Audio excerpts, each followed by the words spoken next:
Warsaw, Poland, where he studied reconfinement shocks in jets of active galaxies. And today he's going to tell us about gallium flares of blazar. Yeah, thank you. Thank you for the opportunity you gave me to talk here about blazars. This is the topic I've been involved in since I started my PhD, and I work with Marek Sikora, who introduced me into the theoretical picture. I also was able to work with Greg Madejski and the Fermi collaboration on the observational side of blazars. And now I'm in GILA, and I'm in a group of Mitch Bigerman. And Dmitry Uzdenski is the physics department, and he's expert on magnetic reconnection. So there's some nice opportunities. So I will start by showing you the Fermi map of the sky, and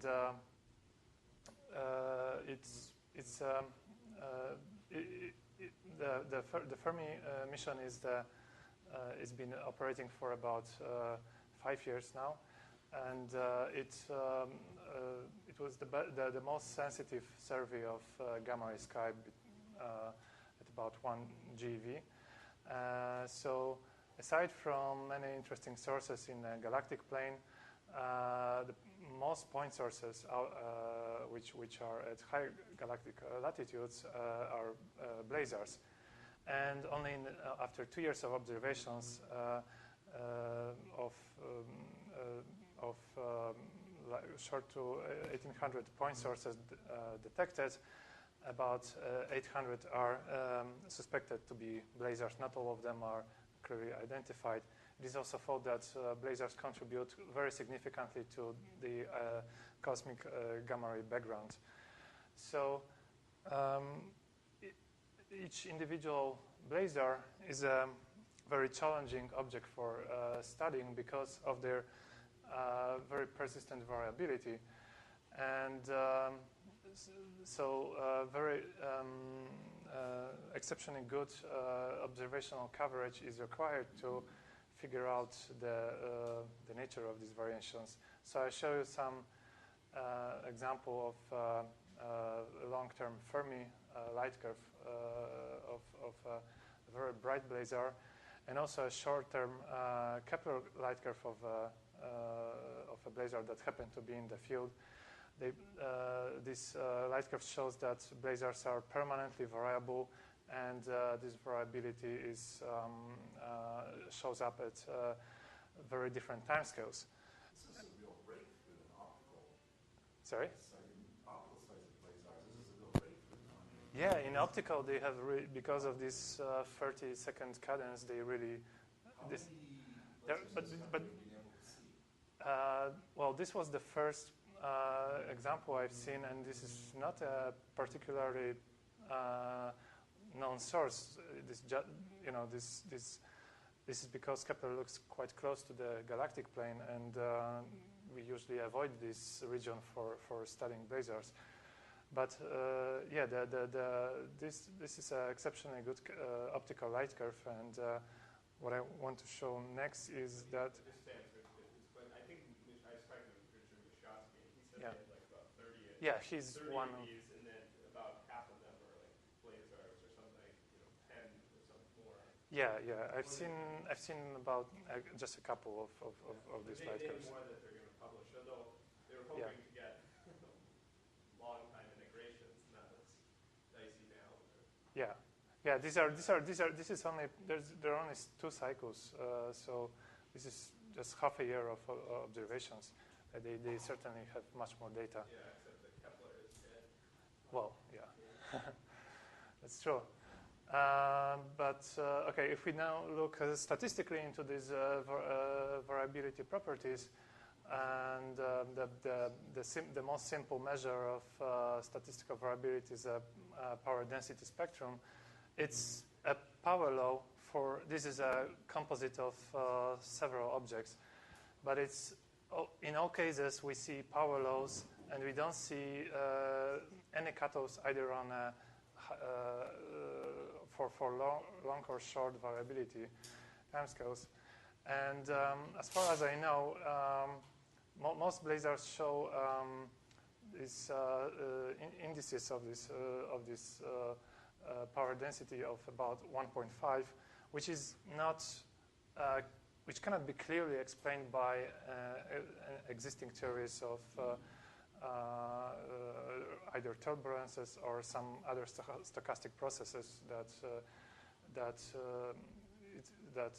has been proposed. What did they predict? So, I mean, people just say that 1.5 is in between 2 and 1, and so one of these processes is known as just random walk, and another one is there is there is another process, but there is no natural process which predicts 1.5. So that's kind of that has not been really touched too much, in my opinion.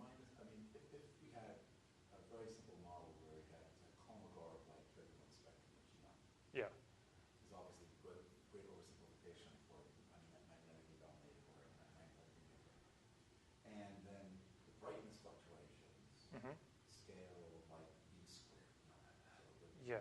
any speed squared, and then on each scale there's a mapping between the v and the size. Yeah. Right.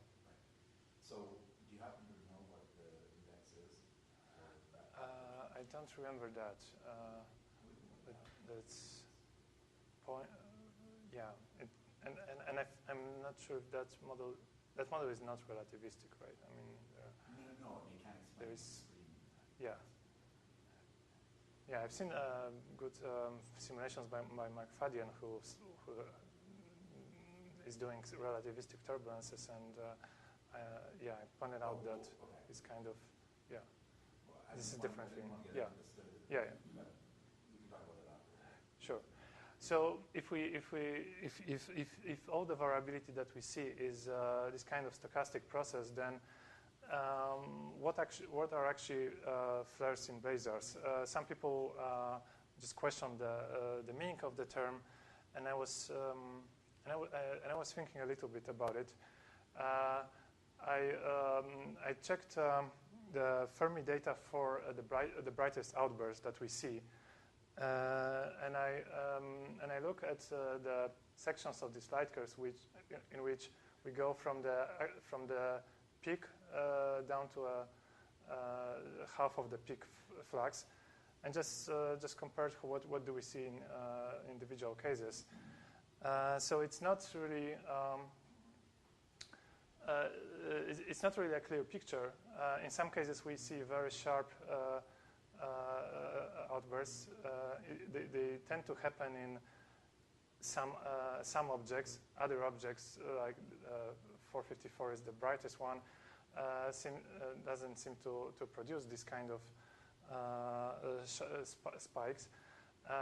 So it's not really a clear situation in terms of what the data are showing to us.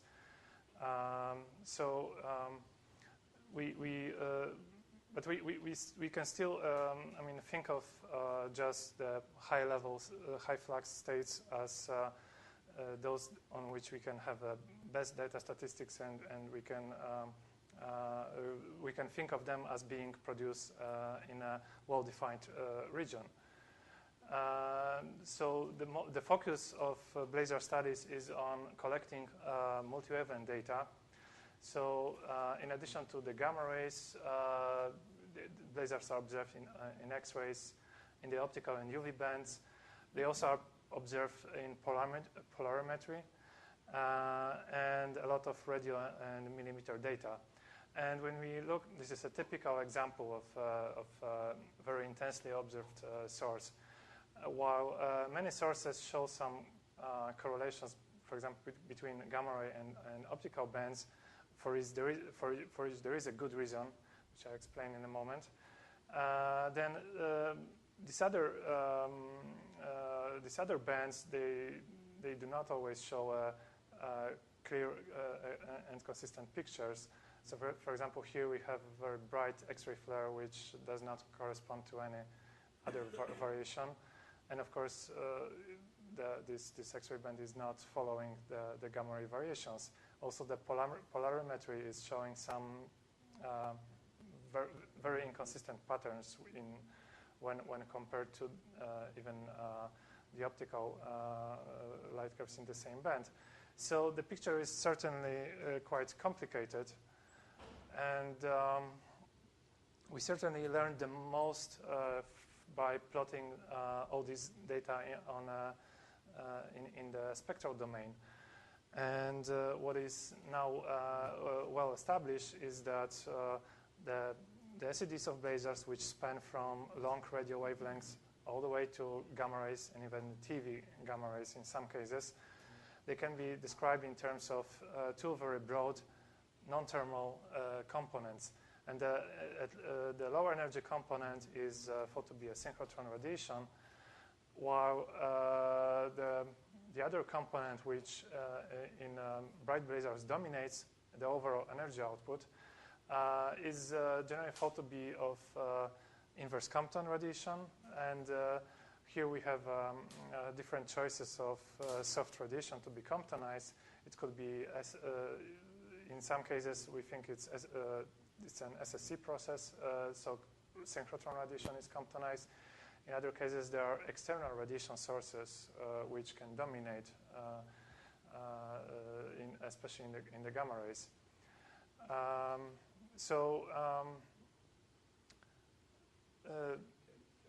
Yeah. The color coding here is contemporaneous. There are contemporary epochs. I mean, each color coding is a different quasi-simultaneous spectrum. What you can also see on this picture is that so we think that these are so-called leptonic models. I will not talk about models which involve protons, which have also been proposed but are thought to be less successful in explaining especially the brightest of the blazars. But in leptonic models, you assume that there is a single population of electrons, ideally, which then should, this kind of simplest picture predicts strict correlations. And at least the optical and gamma ray correlation is understood to be because it's produced by high energy electrons, those at the high end of the energy spectrum, and so it's understandable why there is a strong correlation here. But well, with X-rays, it's a much more complicated picture, and actually that there is a strong lack of correspondence between X-rays and other bands is still kind of a mystery. Some of the outbursts seen are really extreme and defy easy explanation. The brightest event observed by Fermi in any blazar, in terms of absolute luminosity, it was observed in 3C454, and apparent luminosity of this gamma ray flare was above 10 to 50 ergs per second. So this puts blazars close to GRBs in terms of the apparent luminosity. On the other hand, we also see some flares, especially in the TeV band, where variability timescales go down to just a few minutes. And there are now several cases known, and so 3 to 10 minutes is a typical value for the observed variability, while what's very puzzling about this is that it's much shorter than black hole light crossing timescale, which for typical massive black hole is of the order of hour. So this sparked a lot of interest from the theoretical side. Of course, as you well know, the same puzzle arises in gamma universes. Yeah. It's very fast variability, and Yeah. use character duration for most persons. There's character duration for the birds, and there was this model which I think is slowly fading away, the internal shock model, where you painted on the irregularities at a small radius. Yeah. Where you could maintain that very fast variability, but then Right. it's just a matter of theorists deciding, I'll Yeah. put them there. Yeah, and yeah, not yeah. into a reason. Yeah. I think that's even a more extreme picture. Right. So what we know for sure about blazars is that this luminous, strongly variable polarized emission is attributed to jets hosted by AGNs, and jets which are directed into us as we observe them. So the non-thermal character of radiation is one very strong clue. Another is observation of superluminal motions in radio jets, also optical jets. So there are components which are just observed to apparently exceed the speed of light, which gives us a lower limit on the Lorentz factors. And also there is a purported gamma ray into radio connection, in which people try to connect the gamma ray outbursts in blazars with production of these radio elements. These are very strong clues that gamma rays of blazars are produced in the jets. Now, there are several theoretical problems which have been discussed for a long time, and some of them had different competing. There were different competing ideas about blazars. So I will describe the current understanding of problems such as the location of blazar emission, so-called blazar zone in the jet. Then dissipation mechanisms which can be responsible for accelerating particles and then transferring their energy into radiation, the particle acceleration process itself. And then I will focus on the origin of rapid variability of blazars. Okay, so the distance scale is certainly connected to the supermassive black hole at the center of blazars. In many cases, the black holes can be measured in those at least those objects which have some signatures of that. This scale is of course much shorter than a parsec, while parsec is a good distance scale for the activity of blazars. So we think that at about 1,000 of gravitational radii, so 0.05 parsecs, the acceleration of jets should be complete. This is results of numerical simulations of jets collimation and acceleration. And we also it also coincides with photosphere for GeV emission for bright quasars. So quasars, some blazars are hosted by quasars. That means that they have a lot of radiation produced very close to the black hole coming from the accretion disk. So if the GeV photons cannot be produced very close to the black hole, because they would be absorbed by this strong ultraviolet radiation, That's why there is a certain minimum distance at which these gamma rays can be produced. This distance also corresponds with existence of broad emission lines, roughly. So there is a source of external radiation to produce the external Compton radiation. And the expected natural variability timescale at this distance is of the order of several hours. And that corresponds to many fast events seen by Fermi. So a lot of people argue for this kind of short distances for gamma ray emission in blazars. On the other hand, there are some models which go into further distances. So there are events. I will describe the case of Parkes 1222, which is a quasar from which we detected 100 GeV radiation, and 100 GeV radiation can be already absorbed by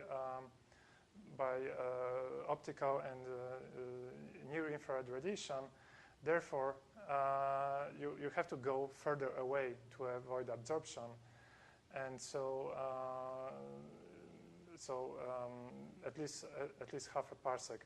At this distance, again, we have a source of external photons, which this is further than the scale of broad emission lines, but there is a dusty torus which can provide near-infrared radiation, which the mid-infrared radiation, which can be then again Comptonized into GeV. So this distance scales can also work.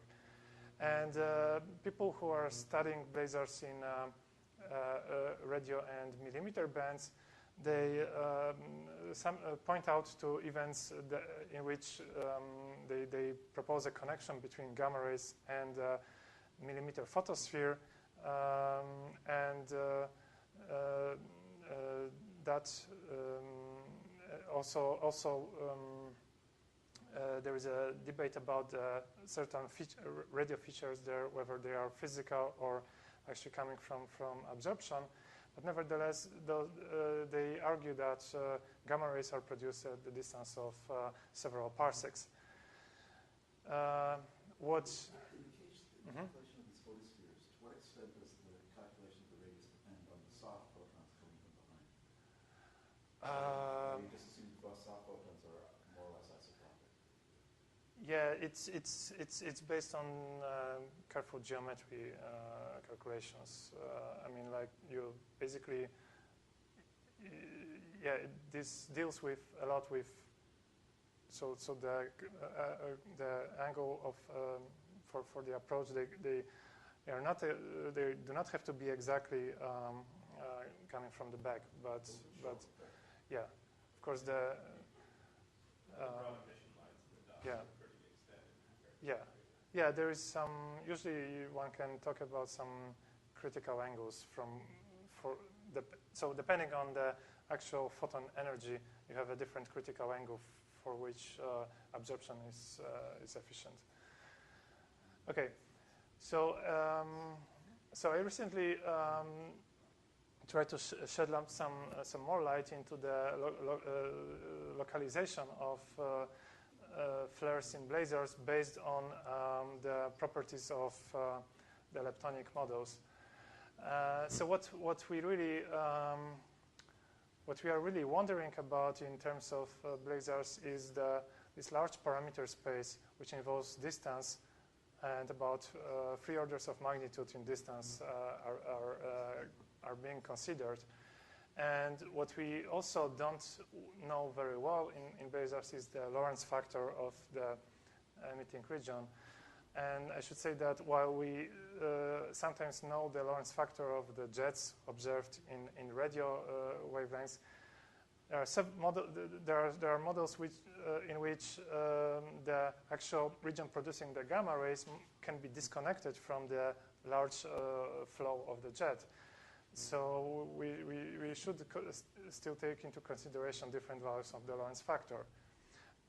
So I propose two constraints which for a particular event, which is characterized by gamma ray luminosity and the actual observed variability timescale, that we actually can localize the emission quite well, but of course there is some degeneracy.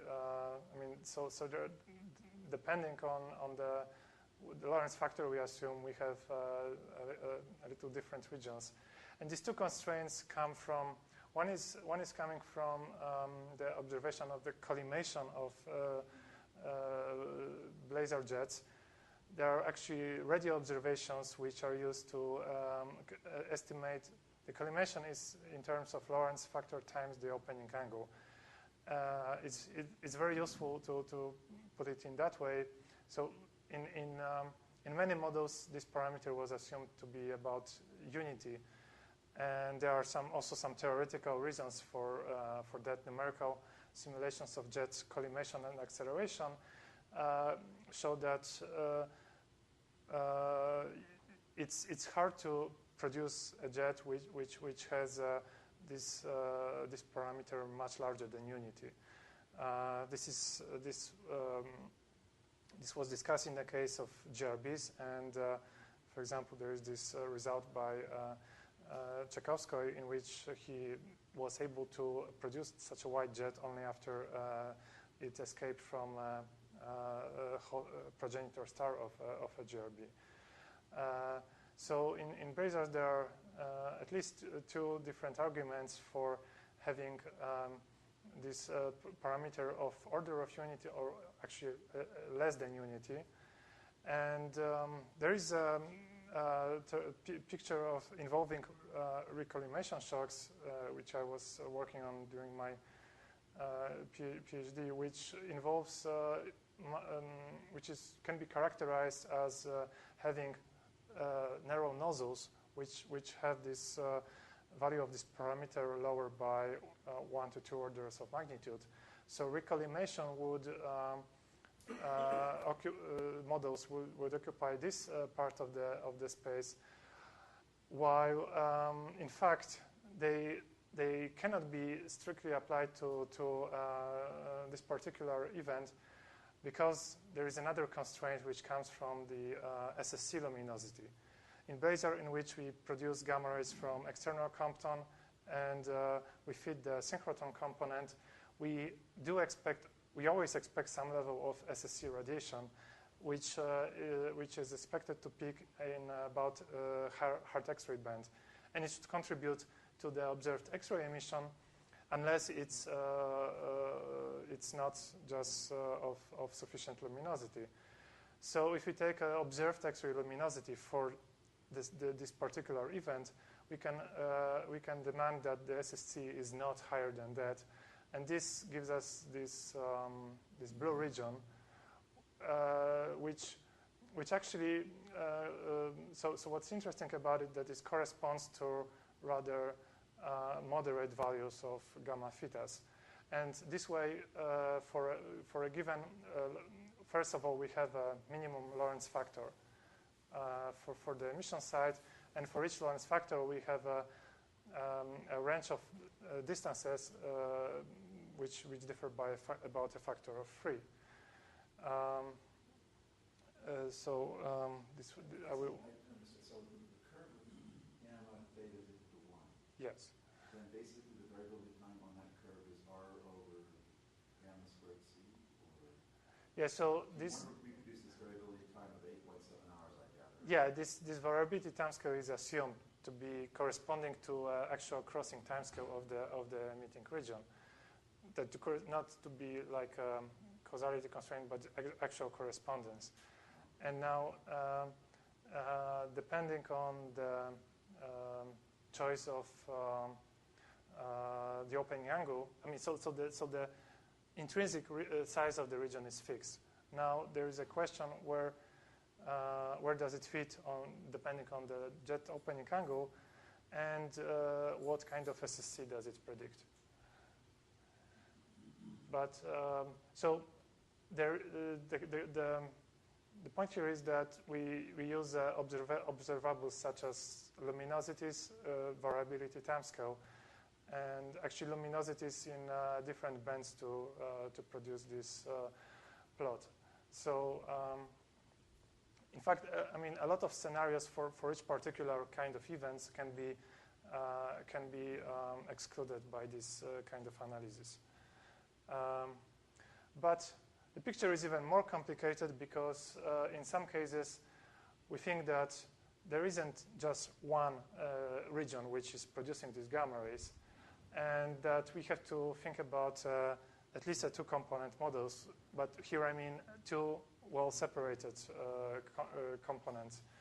So for this data that I showed you, I did the analysis involving modeling the spectra, and we found this interesting feature which was due to Spitzer observations here in the infrareds.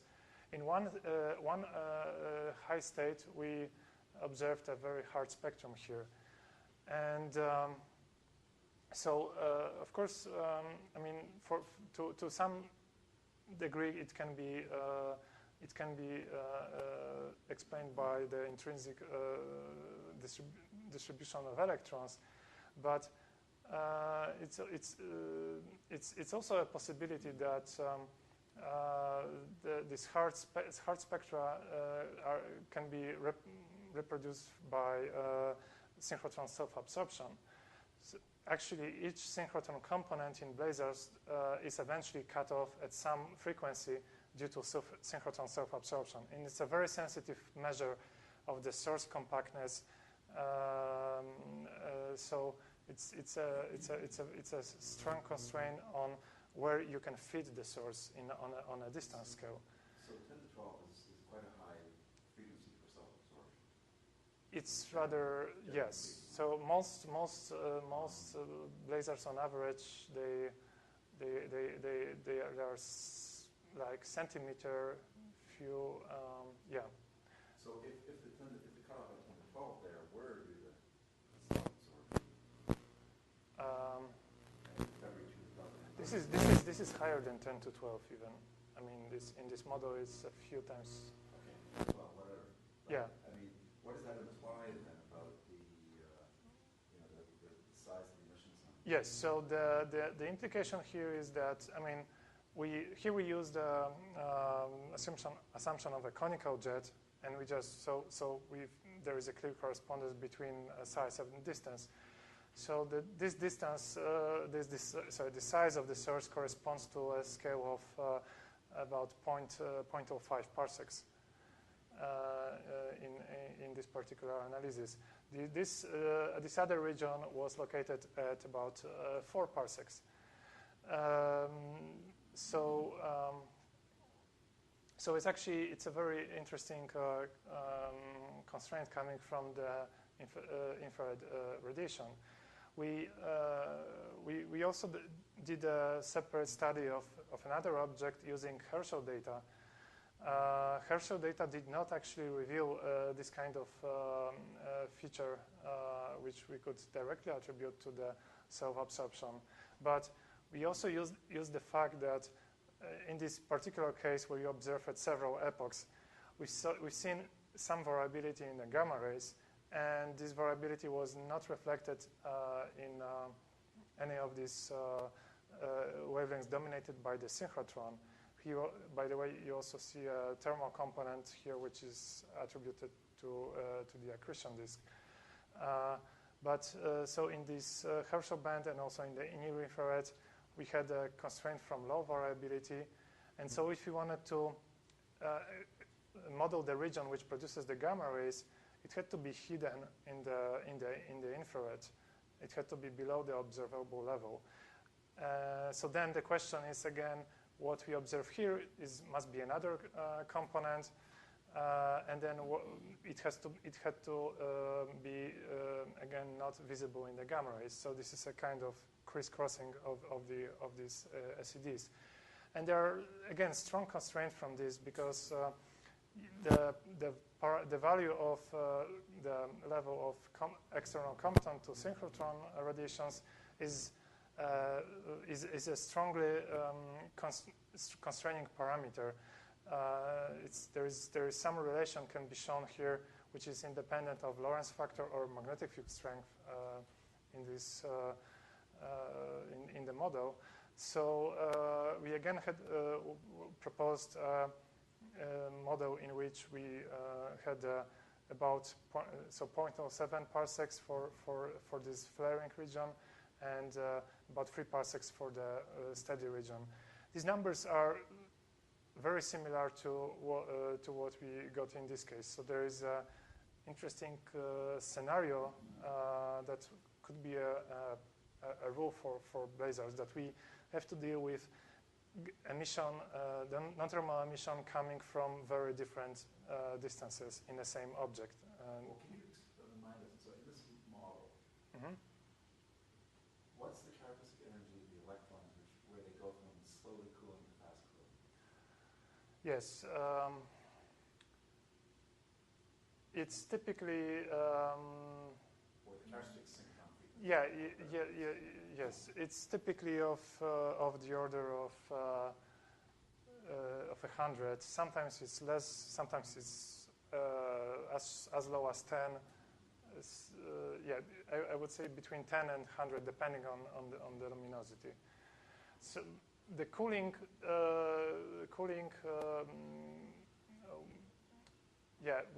We did discuss cooling in this case, and there is some. I think there was some marginal agreement. Possibility that this feature is that cooling is not efficient.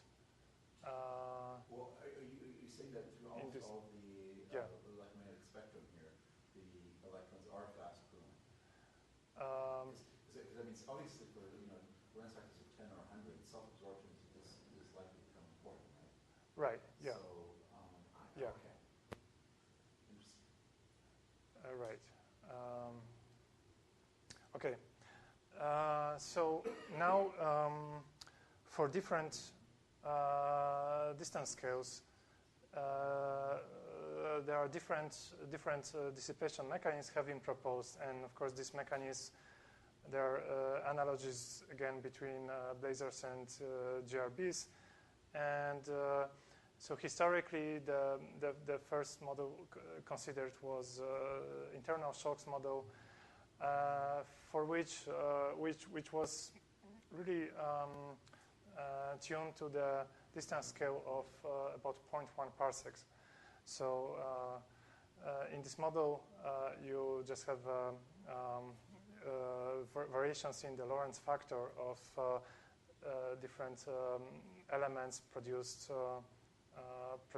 one after another, so they can eventually collide and dissipate their energy through shocks.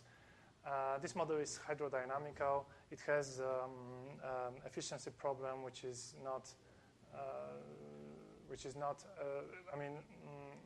not as severe as in the GRBs, but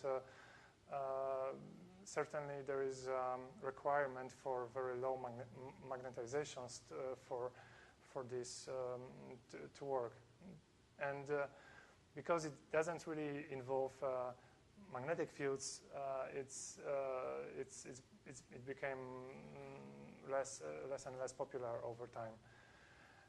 There is a model involving reconfinement shocks, or you could say shocks induced by external medium, which were proposed to explain some stationary radio features observed in some objects. So it is proposed for distance scales of 3 to about 10 parsecs, and again, so I actually showed in my first publication that this model can be quite efficient, but in unmagnetized jets. Then of course, when the jets, if the jets contain significant magnetic components, then of of course, this efficiency cannot be high enough to explain the gamma ray emission. So, question about the reconfinement shock. There's a huge energy flux in some of these jets. yes.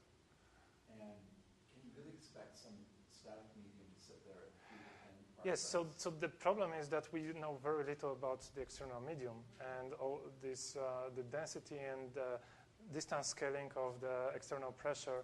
I mean, it's actually, yeah, it's a kind of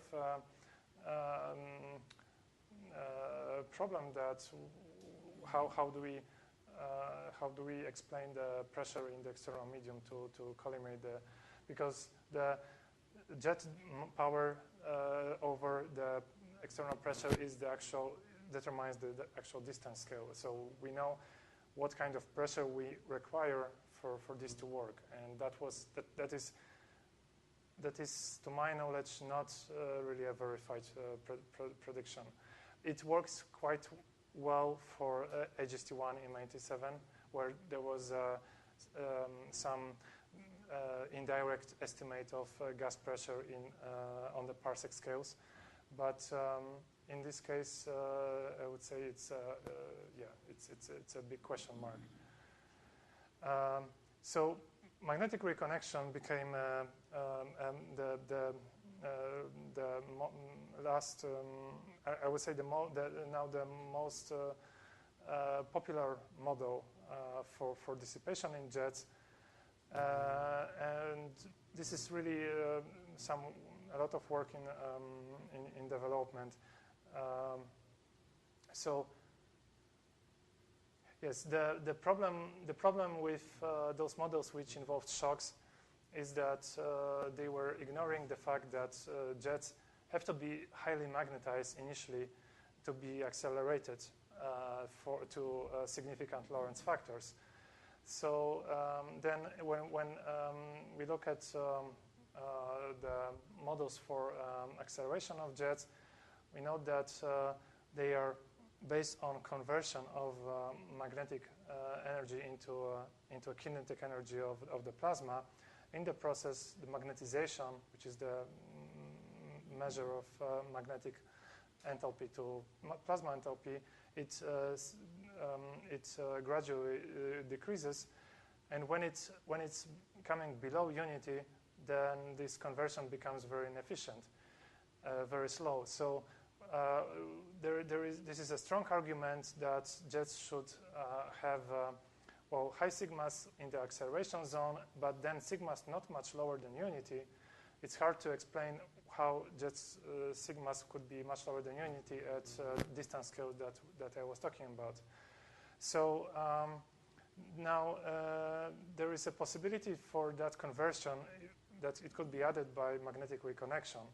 And then the question is, how can magnetic reconnection be triggered? One possibility is that there are different magnetic domains which follow one another in a jet, which could arise already in accretion disk and then be introduced into the jet. We consider this kind of model in a paper discussing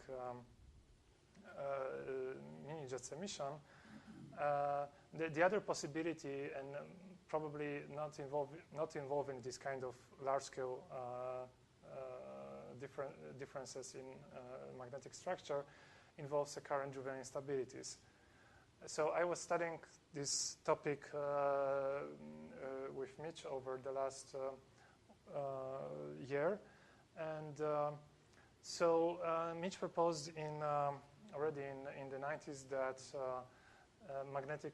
the current-driven instabilities may be important process of solving a sigma problem in pulsars, and he also thought about AGN jets and noting that there is a need for dissipating the magnetic fields. And so what I showed, what I studied in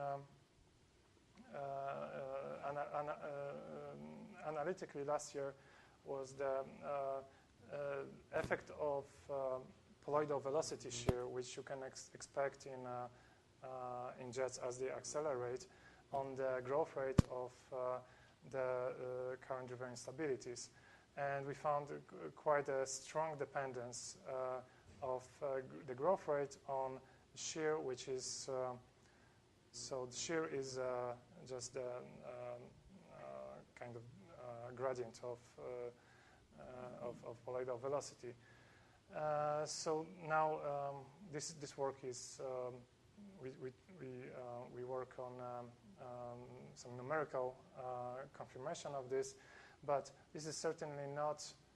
This is just one of the steps that we have to make to explain to answer the question whether the CDIs can work in jets. The problem is that this growth rate is is usually expressed as a fraction of Alvan crossing timescale, and just saying that it's of the order of Alvan crossing timescale is not enough, because that means that jets can be marginally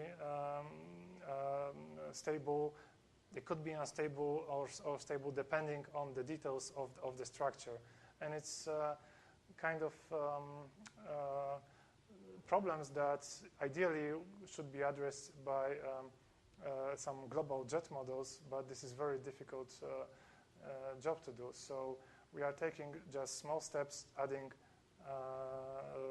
different effects that can perturb the force balance, and to try to answer whether CDIs could provide dissipation through magnetic reconnection on the distance scale relevant for blazars.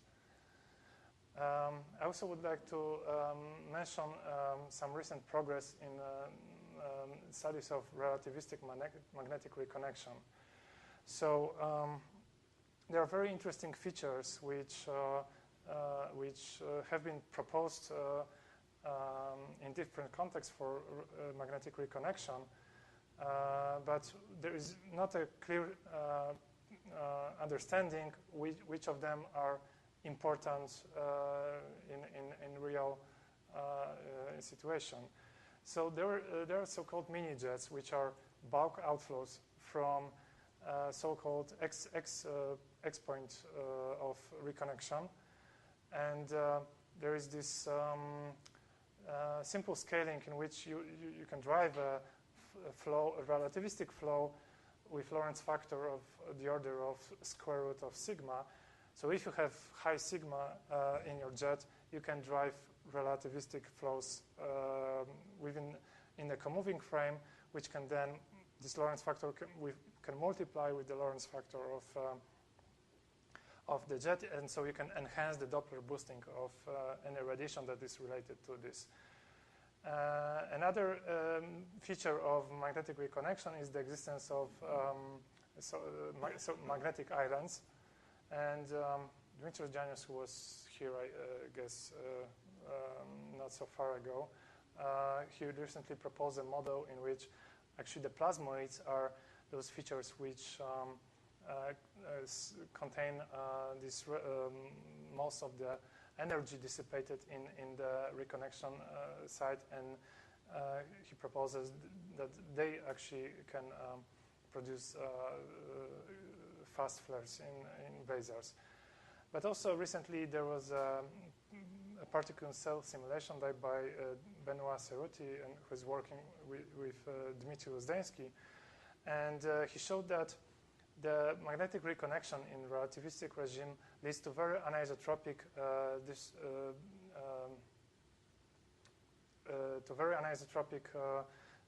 distribution of particles. Let me skip that. He showed that the outcome. This is the outcome of tracing energetic particles in a magnetic reconnection simulation. He showed that when one goes to higher and higher energies, the particles are very strongly beamed, and also, so now when we put an observer along that beam, he will see very sharp variations, and the scale of these variations is order of magnitude shorter than the actual scale of the reconnection region. This way, one can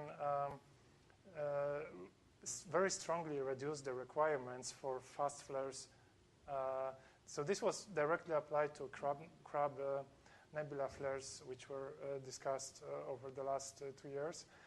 But it also has interesting implications for blazars. If dissipation involves this very strongly anisotropic particle distribution, it's a distribution of particles at the moment of emission. This is a very complex situation here.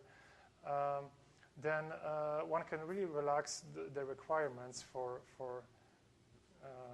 particle energy distribution in in this simulation? this simulation, one obtains. What's sigma actually in this simulation? Sigma is not very high. It's just few, and you can see that the high energy electrons are those with gammas of the order of 30. That's because the simulation is the actual reconnection is very fast, and well, of course so this simulation is not exactly scaled to the Crab problem, but then by extrapolation one can reproduce exactly the spectrum observed in the case of Crab flares. So the range of energies is limited in these simulations, but nevertheless it shows that those that attain the highest energy tend also to be very sharply beamed. I will just very briefly go back to the problem of fast flares of blazars. So there were many models proposed for this problem. The original paper involving mini-jets, it called for having these relativistic outflows, which require very high sigmas, and they were this kind of model could only work at very short distances in a jet, and because those flares were originally found in BLX, which don't have a strong radiative environment, well, one could argue that this emission is coming from short distances. And other models like disruption of red giant star was also proposed to be working at this so distance scales of hundreds gravitational radii. But observation of such a fast flare in 1222, which is a quasar, and so has this requirement that the distance is at least half a parsec, it really changes the picture, because at half a parsec, nobody was expecting to have very high sigmas that could drive these relativistic outflows. I was studying this in detail, these energetic requirements for these flares, and I also took into account the fact that the particles can be strongly anisotropic, and so I think that that one can potentially explain this kind of event without having high sigmas, but by allowing that the particle acceleration in this reconnection layer is very strongly beamed, and also the observed timescale is reduced because the emission is actually produced only at the interfaces between magnetic islands and these other regions. So, well, okay, so you have to get, if sigma is not very high, mm-hmm. you do have to get most of the energy in the highest energy particles, right? Yeah. So that's you right. have a particle energy spectrum that's very peaked toward high energy end. Yeah, and for these fast flares, we don't really know too much about their spectra of the gamma ray spectra of these events. So one can just say that that these spectra do not have too much to do with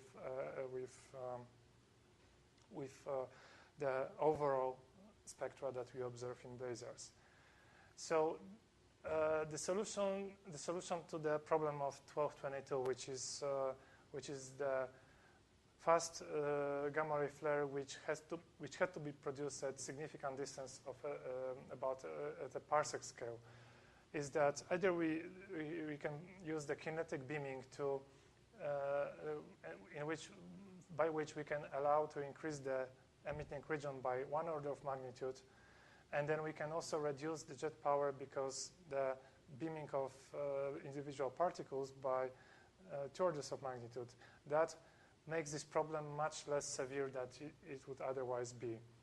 So alternative scenario involves plasmoids or magnetic islands, which was proposed by Dimitris Giannis. And I also think this is very important because he's actually still using high sigma. He's still using high sigmas, and the question I think which is important is whether the minijets can only be relativistic if there is a high sigma, or can this requirement for high sigma can be relaxed. So I think that this can be addressed by some further studies of magnetic reconnection. Okay, so here are my final remarks. So, thank you, and I ask you for your questions. Any questions? Well, my understanding from the larger scale simulations of magnetic reconnection that have been done is that the magnetic field has become quite turbulent. Yeah. So, the Suruthi, is that right? Yeah, yeah. You were referring to, I suspect, wasn't quite as large scale as the... Yes. And so then there's an issue of whether you get nice collimation of particles because you have a limited scale for the simulation compared to this. So in this simulation, he was having a very dynamical picture because he reconnection seeded had they seeded Turing modes by hand to speed up the evolution of the islands, and then when they had a limited number of islands seeded, all this action involving particle acceleration only lasted as long as the islands merged. When they merged into one big point, O point, and one X point, then all of these particles, they start to dissipate and kind of thermalize. So this is a transient process. This is something that does not last for very long.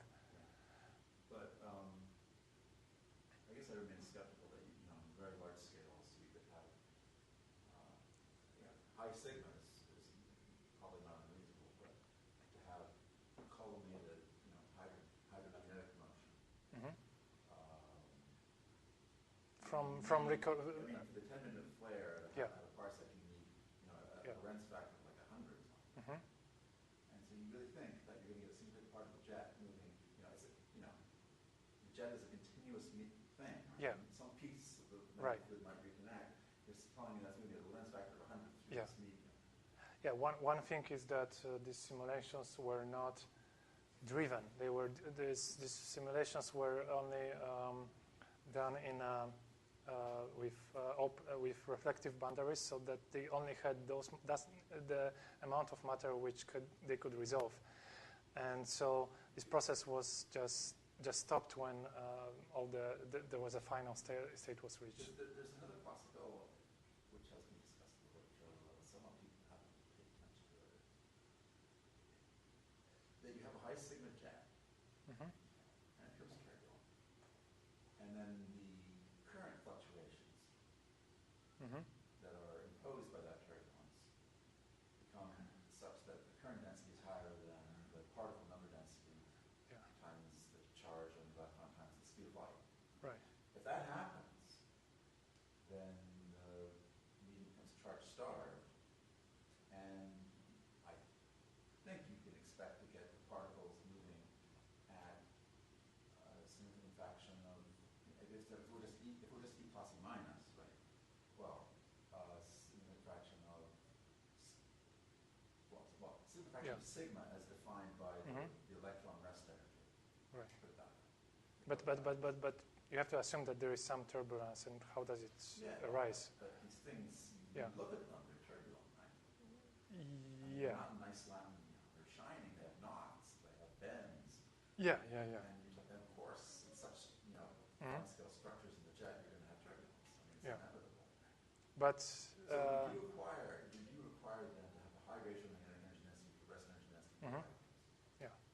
But you don't necessarily have to have, I think, much in the way of turbulent amplitude in order to get this mechanism to work.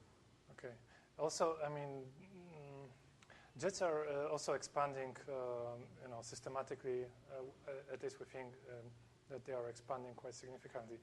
Then adiabatic losses would could kill off any turbulence that you produce. Well, no, you have to be generated, of course. Yeah, it has to be replenished all the time. The turbulence. What you're saying is that, well, the jet could become nice and laminar and cold, but it's not laminar and cold.